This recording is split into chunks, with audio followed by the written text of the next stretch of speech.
Pasangan muda itu baru saja tiba di danau untuk berkencan. Tiba-tiba seseorang muncul dari dalam hutan dan menuju ke arah mereka. Merasa ada sesuatu yang tidak beres, pria itu mencoba menyelamatkan pacarnya, tapi semuanya sudah terlambat. Gadis itu kemudian ditangkap dan dijadikan tawanan oleh penduduk setempat. Tempat itu adalah area sepanjang 1 mil yang ditakuti banyak wanita. Konon ada kelompok aliran sesat di daerah tersebut yang sering menculik perempuan yang lewat untuk dijadikan alat berkembang biak. Pada saat yang sama, seorang siswi melewati tempat berbahaya itu bersama ayahnya. Baru saja gadis itu selesai dari kamar kecil, dia langsung dihentikan oleh seorang pria yang tampak menyeramkan. What are you?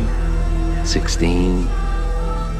17? Karena takut, gadis itu langsung berlari kembali ke toko dan tanpa dia sadari bahwa dia sudah menjadi target orang-orang itu. Saat itu, ayahnya sedang membeli sesuatu di dalam toko. Karena hari sudah larut, ayahnya bertanya kepada pemilik toko apakah ada motel di sekitar sini. Pemilik toko lalu menggambar peta dan menunjukkan sebuah tempat yang katanya cocok untuk berkemah. Tanpa mereka sadari, hal itulah yang membuat ayah dan anak itu masuk ke dalam jebakan. Tidak lama kemudian, mereka tiba di tempat tersebut karena merasa keadaan di sekitar aman, mereka mulai mendirikan tenda untuk bermalam. Karena khawatir putrinya kedinginan di malam hari, sang ayah mengajak mencari kayu bakar di hutan, tetapi tidak lama setelah berjalan, dia merasa ada sesuatu yang aneh di balik semak-semak.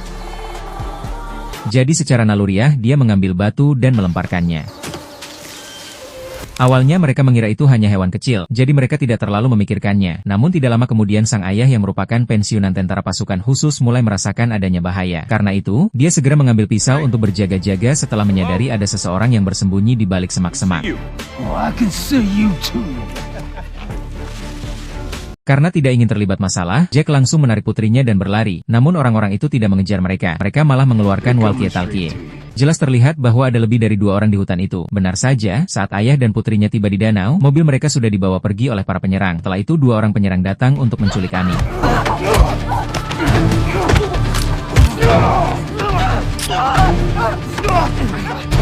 Untungnya Jack bergerak cepat dan punya kemampuan bertahan yang baik sehingga dia dan putrinya berhasil selamat. Namun karena tidak tahu seberapa berbahayanya musuh mereka tidak berani lari sembarangan dan memilih bersembunyi di bawah pohon yang berlubang. Saat itu Amy tiba-tiba melihat kerangka manusia tidak jauh dari tempat mereka bersembunyi. Karena takut Amy berteriak, Jack langsung menutup mulut putrinya sebab para penyerang berada tepat di atas mereka.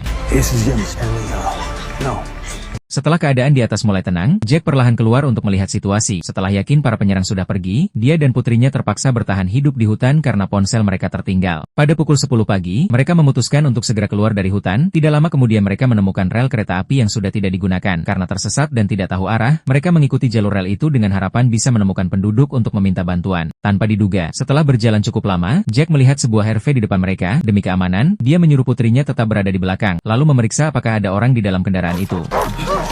Sebelum mereka sempat bereaksi,